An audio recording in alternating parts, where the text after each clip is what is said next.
तो देखिए मैंने आप लोगों से कहा था कि दूसरी वीडियो जल्दी आएगी। तो ये दूसरी वीडियो है, जेवर के सामने फेल हो जाएगा नोएडा व ग्रेटर नोएडा। जेवर के द्वितीय चरण में भूमि अधिग्रहण से प्रभावित किसानों ने सीएम योगी आदित्यनाथ से किया संवाद। किसानों ने कहा एयरपोर्ट हमारे क्षेत्र की नई पहचान जो है वो बनेगा।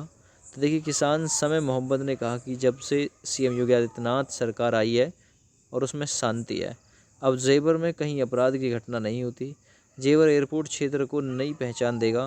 किसान हंसराज सिंह ने कहा कि जेवर एयरपोर्ट के प्रथम चरण के लिए जब जमीन अधिग्रहण को लेकर सहमति नहीं बन रही थी, तब मेरी सीएम योगी आदित्यनाथ से मुलाकात हुई थी। इस दौरान आपने प्रदेश के युवाओं के भविष्य को लेकर जो बात कही थी उससे मैं बहुत प्रभावित हुआ और उत्तर प्रदेश के विकास को लेकर मैं अपनी ज़मीन देने को तैयार हो गया था। अब जब दूसरे चरण का अधिग्रहण का काम शुरू हो गया, तब भी मैं आपके दृष्टिकोण को देखते हुए अपनी ज़मीन देने को तैयार हूँ। किसान रविचंद्र मुखिया ने कहा कि जेवर एयरपोर्ट के शुरू हो जाने से रोज़गार बढ़ेगा। इसके लिए मैं सीएम योगी आदित्यनाथ को धन्यवाद देता हूँ। मेरा निवेदन है कि हमें जब शिफ्ट किया जाए तो हमारे गांव के युवाओं को रोज़गार मिले, इस बात का ध्यान रखा जाए। किसान कंवरपाल सिंह ने सीएम योगी आदित्यनाथ को धन्यवाद देते हुए कहा कि आपने हमें समय दिया, उसका आभारी हूँ। उन्होंने कहा कि सीएम योगी से हमारा निवेदन है कि जहाँ हमें शिफ्ट किया जाए वहाँ हमें व्यवस्थित तरीके से बसाया जाए। एक गांव या रहवासी इलाके में जो सुविधाएं होती हैं वो हमें प्राप्त होनी चाहिए। एक गुट सीएम से मिलने गया, तब दूसरे गुट ने इसका विरोध किया। गुपचुप तरीके से लखनऊ के लिए रवाना हुए थे किसान।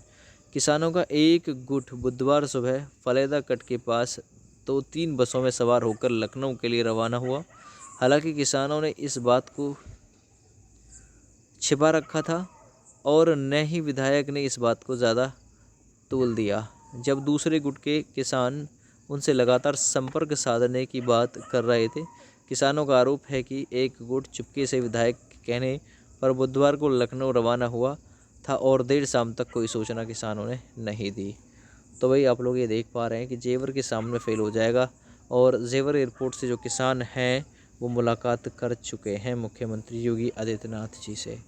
देखिए जारचा में एनटीपीसी से प्रभावित किसानों ने बुधवार को विभिन्न गांवों में बाइक रैली निकाली। तो ये अलग अपडेट है, ठीक है ना। तो यहाँ पर देख लीजिए जेवर एयरपोर्ट वाले जो किसान हैं वो मिलकर आ चुके हैं भैया, ठीक है ना। और इसके लिए जो सहमति है वो भी बन गई है और जो मुआवजे की राशि है वो भी ऐसा सुनने में आ रहा है कि वो बढ़ सकती है। मुआवजे की राशि हो सकता है कि 3500 रुपये प्रति वर्ग मीटर के हिसाब से आपको पैसा मिले, जहाँ तक मेरा मानना है।